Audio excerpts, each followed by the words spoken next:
Oke guys, ketemu lagi dengan saya Slamet Riyadi, owner klinik dan apotik Setia Medika. Kali ini kontennya masih tentang kesehatan, tapi konten yang sekarang ini adalah tentang bisnis kesehatan, khususnya bisnis apotik.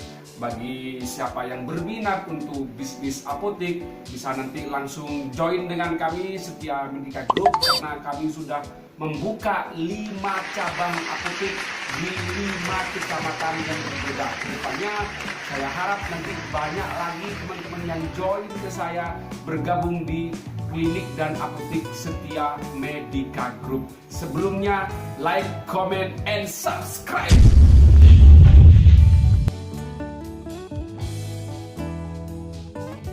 Oke. Seperti yang saya janjikan, kali ini saya akan menunjukkan apotik Setia Medika itu seperti apa. Kan kemarin saya hanya mengatakan saya adalah owner pemilik klinik dan apotik Setia Medika. Sekarang saya akan membuat konten tentang bagaimana menjalankan bisnis apotik. Nah, apotik ini adalah suatu sarana kefarmasian, tempat prakteknya seorang apoteker. Tempatnya apoteker untuk bisa menjalankan tugas kefarmasiannya, menjalankan idealismenya, menjalankan fungsi-fungsi kefarmasiannya. Dia baik fungsi kontrol obat, fungsi edukasi, fungsi pelayanan kesehatan atau khususnya obat, dan semua yang berhubungan dengan profesi apoteker bisa dicurahkan di apotik.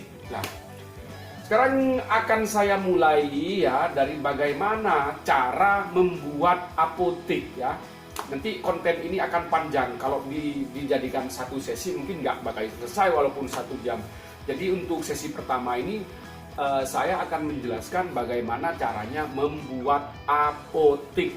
Nah, nomor 1 yang pertama harus Anda ketahui ya, seperti yang tadi saya jelaskan, bahwa apotik dan apoteker ini merupakan satu kesatuan yang tidak bisa dipisahkan. Jadi apotik itu wajib ada apotekernya. Nah, jadi perlu dicatat, apotek wajib memiliki seorang apoteker sebagai apoteker penanggung jawab apotik, atau istilahnya singkatannya APJ. Nah, harus ada APJ-nya. Kedua, apoteker tersebut harus mempunyai yang namanya STRA yang masih aktif serta surat kompetensi yang masih aktif ya, yang nanti akan diurus yang namanya SIPA, SIPA.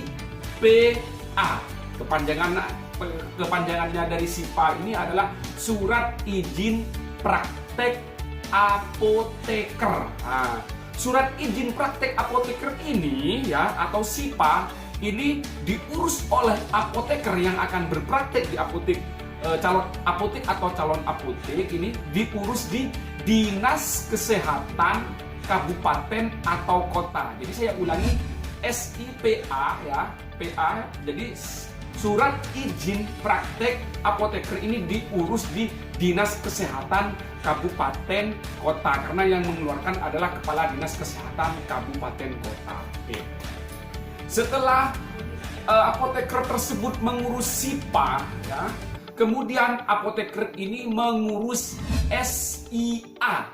SIA adalah Surat Izin Apotek. Nah, perlu saya jelaskan dulu, surat izin apotek ini dikeluarkan oleh Dinas Kesehatan ya.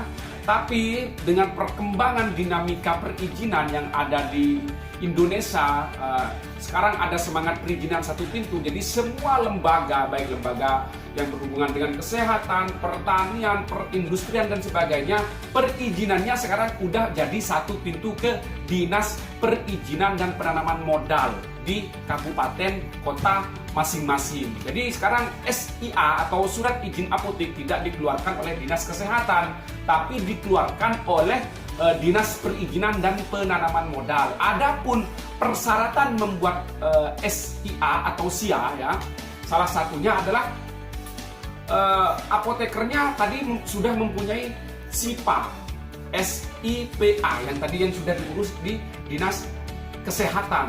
Kemudian SIPA ini beserta tadi IMB beserta SIUP persyaratannya juga banyak ini.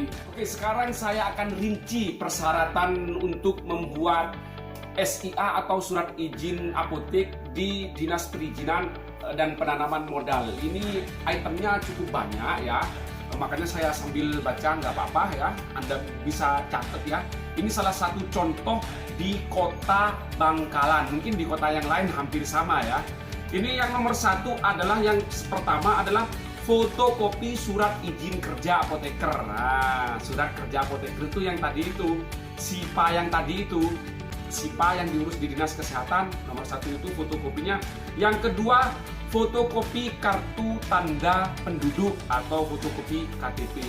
Kemudian yang berikutnya, yang ketiga adalah fotokopi denah bangunan. Jadi denah bangunannya tuh sudah harus ada gambarnya, misalnya etalasenya di sini, ini tempat sirup, ini tempat obat bebas, ini kulkas dan sebagainya, itu sudah harus ada di denahnya. Kemudian surat pernyataan yang menyatakan status bangunan dalam bentuk milik sendiri, sewa atau kontrak dan sebagainya. Ada surat pernyataan seperti itu. Biasanya kalau kontrak itu lewat notaris. Jadi sewanya berapa itu lewat notaris ya.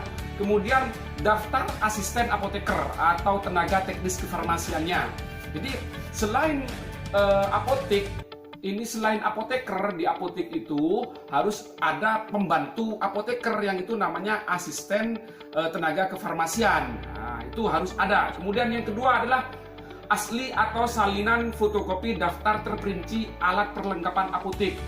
Jadi dirinci ada alat-alat yang tadi itu wajib ada di apotek, seperti misalnya adanya lemari narkotika, adanya pemadam kebakaran, adanya kulkas, adanya etalase untuk menyimpan obat dan lain-lain. Itu dirinci semua alat-alatnya, ada timbangan dan sebagainya, ada alat mortir, ada stemper dan sebagainya, itu ditulis semuanya.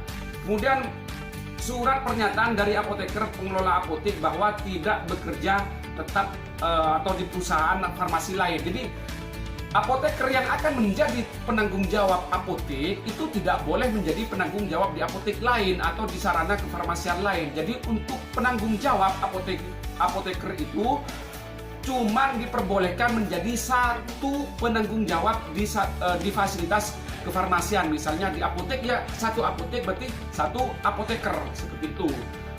Kemudian salinan dan asli surat izin bagi pemohon pegawai negeri. Lah ini perlu diketahui bahwa kalau apoteker tersebut merupakan pegawai negeri, dia harus mendapat persetujuan dari atasannya untuk bisa menjadi penanggung jawab di apotek. Nah, jadi ada, kalau misalnya apotekernya ini bekerja di puskesmas, berarti dia harus dapat surat izin dari puskesmas atau dinas kesehatan untuk menjadi penanggung jawab di apotek tersebut. Kemudian akte perjanjian kerjasama antara apoteker dan pemilik sarana apotek. Jadi ini akte perjanjian kerjasama ini ya, ini berlaku bila apoteker tersebut bekerja sama dengan orang lain. Jadi gini, apoteker tersebut tidak membuka apotek sendiri, tapi modalnya dari orang lain. Nah, begitu. Nanti ini di sesi yang lain akan saya jelaskan bahwa apotek itu tidak harus dimiliki oleh seorang apoteker, tapi orang lain yang bukan apoteker bisa memiliki apotek. Nanti di sesi berikutnya akan saya jelaskan. Kemudian surat pernyataan pemilik sarana kefarmasian tidak terlibat dalam pelanggaran peraturan perundangan kesehatan. Jadi bagi ownernya atau bagi pemilik atau calon pemilik harus ada surat pernyataan bahwa dia tidak melanggar atau tidak akan melanggar perundang-undangan kesehatan. Kemudian di sini ada rekomendasi dari IAI. Nah, ini nanti akan saya jelaskan di lain sesi lagi ya juga ya. Jadi ada rekomendasi dari organisasi Apoteker Indonesia. Jadi IAI itu Ikatan Apoteker Indonesia, yang itu ada dari PC dari PCIAI setingkat kabupaten. Ikatan Apoteker Indonesia itu memberikan rekomendasi bagi sejawat apoteker untuk bisa praktek di apotek yang akan didirikan. Kemudian ada SIUP. SIUP itu nanti ngurusnya Dinas Perizinan juga, dan juga ada IMB, izin mendirikan bangunan. Nah, sedemikian ruwet ya, kayaknya ruwet. Makanya nanti ini akan saya bagi menjadi beberapa termin atau sesi. Bagaimana cara Anda bisa membuka apotek ini. Coba diliput ini semua apotek saya ini. Coba diliput. Nanti ini salah satu contoh yang akan saya jelaskan semua bagaimana triknya, bagaimana caranya, bagaimana penempatan yang benar sesuai peraturan perundang-undangan yang berlaku terkait apotek itu harus seperti apa. Oke guys, sampai jumpa lagi di lain kesempatan bersama saya. Jangan lupa like, comment, and subscribe.